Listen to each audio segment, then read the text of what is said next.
Ito nga ang nag-viral na video kamakailan lamang ni First Lady Liza Marcos kung saan ay agad-agad nga niyang kinuha ang nasabing wine glass na hawak-hawak nitong si Senator Chis Escudero at ito ay kanya nga pong ininom.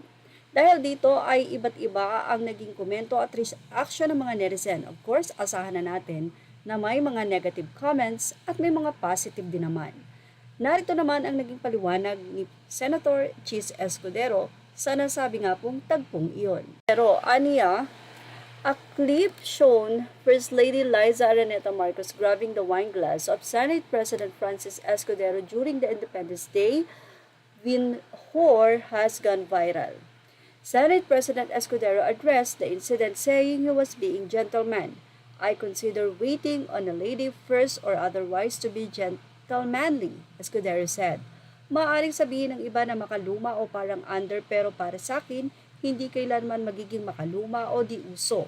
Ano man ang itawag ng iba ang pagiging maginoo at pakikipagkapwa-tao. Ito pa ni Senator Chis Escudero ang sinabi ni FL na paliwanag niya. Narito po ang naging sitwasyon that time nga daw nung kinuha niya ang nasabing wine. Liza Marcos, ang kanyang statement of First Lady Liza Marcos on the viral wine glass video. If truth be told, here's what happened. At 10 a.m. yesterday, after greeting 82 ambassadors and other international organizations, representatives for over an hour, Pres Bong and I entered the ceremonial hall and we were ushered to where SPC's Speaker Martin Romualdez were standing. When Chis saw me, he said, "Wow, bilib din ako sa'yo. May energy ka pa after standing and smiling for over an hour. I'm sure you could use a drink." I laughed and said, "You bet," and so I mischievously got his glass of champagne. Took a sip and told him, "Ew, hindi naman malamig ang champagne mo." After that, I gave his champagne glass back to him. And then, we both had a good laugh over that. I think the entire exchange took all of 10 seconds. I've known SPG since my law school days. He studied in UP and I went to Ateneo. We've been friends for like forever.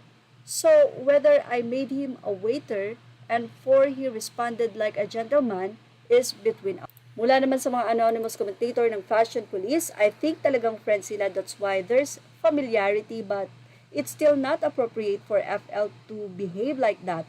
At least gentleman at considerate si Chis dahil he didn't make a scene, points for Chis. So you treat your friend like that. She lacks decency, period. Ng ilan, friends and familiarity saan? Chis looks super awkward. Pati yung we laugh about it, wala naman sa video. Will you act like that with your friend kahit sa isang formal occasion, surrounded by dignitaries, na kayo mismo may katungkulan din? So pa more, wala namang ganyang convo na nakita sa video. Looks like a friendly exchange between friends pero pinutakte agad ng mga haters. At yan nga ang ating Showbiz Now update. Images are all credit to the rightful owners. Thank you for watching Showbiz Now.